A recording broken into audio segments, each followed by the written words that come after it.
Bismillahirrahmanirrahim.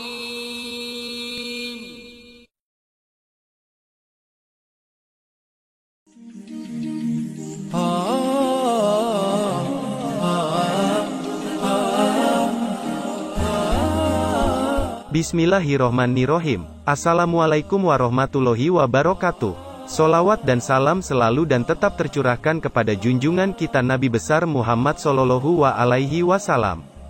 Harapan dan doa saya, semoga saudaraku semuanya selalu diberikan kesehatan, dilapangkan rezekinya, diampuni dosa-dosanya dan dipanjangkan umurnya. Amin, ya Rabbal Alamin. Sahabat beriman yang dirahmati Allah, kisah pengorbanan para sahabat memang tiada habisnya. Dari Abu Bakar, Umar, Utsman, Ali juga para sahabat yang lain. Mereka tak pernah memperhitungkan kerugian yang akan dihadapi, bahkan kehilangan nyawa pun tak jadi masalah. Kecintaan dan kemuliaan hati Abu Bakar radhiyallahu anhu ketika Nabi Muhammad Shallallahu Alaihi Wasallam harus hijrah ke kota Madinah. Beliau mengajak Sayyidina Abu Bakar, orang yang sangat dekat dengan beliau untuk menjadi pendamping dalam perjalanan menuju ke kota Madinah. Sayyidina Abu Bakar dengan penuh adab yang bersungguh. Harusnya dari kediaman beliau berjalannya adalah ke utara, karena Madinah secara geografis terletak di utara dari kota Mekah, tetapi Rasulullah Shallallahu Alaihi Wasallam berjalan menuju ke tenggara. Sayyidina Abu Bakar tidak bertanya kepada beliau hanya ikut saja apa yang diperintah oleh Rasulullah, karena di hati beliau ada cinta dan percaya dan sesuatu yang tidak lagi perlu tawar-menawar. Rasulullah tidak pernah keluar dari lidah beliau sesuatu yang tidak patut tidak dipercaya. Pribadinya penuh pancaran kecintaan. Mencintai dan sangat pantas dicintai. Pribadinya begitu rupa menimbulkan kerinduan dan cinta. Nabi Muhammad Shallallahu Alaihi Wasallam berjalan bersama Sayyidina Abu Bakar. Ketika akan sampai, kira-kira 8 km dari arah Masjidil Haram, Sayyidina Abu Bakar baru sadar. Mau istirahat ke Gua Sur, karena sudah mendekati Gunung Sur. Sebelum Rasulullah Shallallahu Alaihi Wasallam memasuki gua, Abu Bakar dengan sigapnya mengecek dan menutup lubang-lubang yang ada di gua agar terhindar dari binatang buas. Mereka pun sepakat untuk bergantian berjaga. Dalam tidurnya, Rasulullah Shallallahu Alaihi Wasallam menidurkan kepalanya di pangkuan sang sahabat. Di dalam gua yang dingin dan remang-remang tersebut, tiba-tiba datang seekor ular mendesis yang keluar dari salah satu lubang yang belum ditutup oleh Abu Bakar. Abu Bakar menatapnya waspada, ingin sekali ia menarik kedua kakinya untuk menjauh dari hewan berbisa ini. Namun, keinginan itu dienyahkan dari benaknya, karena ia tak ingin mengganggu tidur Rasulullah Shallallahu Alaihi Wasallam.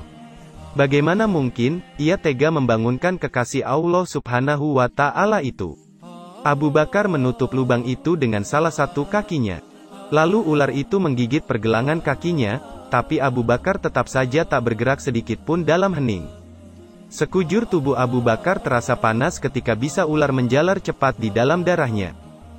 Abu Bakar tak kuasa menahan isak tangis ketika rasa sakit itu tak tertahankan lagi dan tanpa sengaja air matanya menetes mengenai pipi Rasulullah Shallallahu Alaihi Wasallam yang tengah berbaring. Rasulullah Shallallahu Alaihi Wasallam terbangun lalu berkata, "Wahai hamba Allah, apakah engkau menangis karena menyesal mengikuti perjalanan ini?" "Tentu saja tidak, saya ridho dan ikhlas mengikutimu kemanapun," jawab Abu Bakar. "Lalu mengapa engkau mengeluarkan air mata?" tanya Rasulullah Shallallahu Alaihi Wasallam kepada Abu Bakar. "Seekor ular baru saja menggigit saya wahai Rasulullah. Lalu bisanya menyebar begitu cepat ke dalam tubuhku," jawab Abu Bakar dengan suara tercekat. Lalu Rasulullah Shallallahu Alaihi Wasallam berbicara kepada ular itu. "Hai, tahukah kamu, jangankan daging atau kulit Abu Bakar, rambut Abu Bakar pun haram kau makan." Dialog Rasulullah Shallallahu Alaihi Wasallam dengan ular itu menjadi mukjizat beliau, sehingga Abu Bakar mampu mendengarnya. "Ya, aku mengerti. Bahkan sejak ribuan tahun yang lalu ketika Allah Subhanahu wa Ta'ala mengatakan, barang siapa memandang kekasihku, Muhammad, fi ainil mahabbah atau dengan mata kecintaan, aku anggap cukup untuk menggelar dia ke surga," kata ular. "Ya Rob, beri aku kesempatan yang begitu cemerlang dan indah.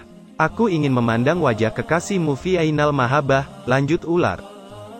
Lalu, apa kata Allah subhanahu wa ta'ala? Allah subhanahu wa ta'ala menjawab, silahkan pergi ke Jabal Sur, tunggu di sana, kekasihku akan datang pada waktunya, jawab Allah subhanahu wa ta'ala. Ribuan tahun aku menunggu di sini, aku digodok oleh kerinduan untuk berjumpa engkau Muhammad Rasulullah Shallallahu Alaihi Wasallam. Tapi sekarang ditutup oleh kaki Abu Bakar, maka kugigitlah dia. Aku tidak ada urusan dengan Abu Bakar, aku ingin ketemu engkau, wahai Muhammad Shallallahu Alaihi Wasallam, jawab ular. Lihatlah ini, lihatlah wajahku, kata Rasulullah. Tanpa menunggu waktu, dengan penuh kasih sayang, Rasulullah Shallallahu Alaihi Wasallam meraih pergelangan kaki Abu Bakar.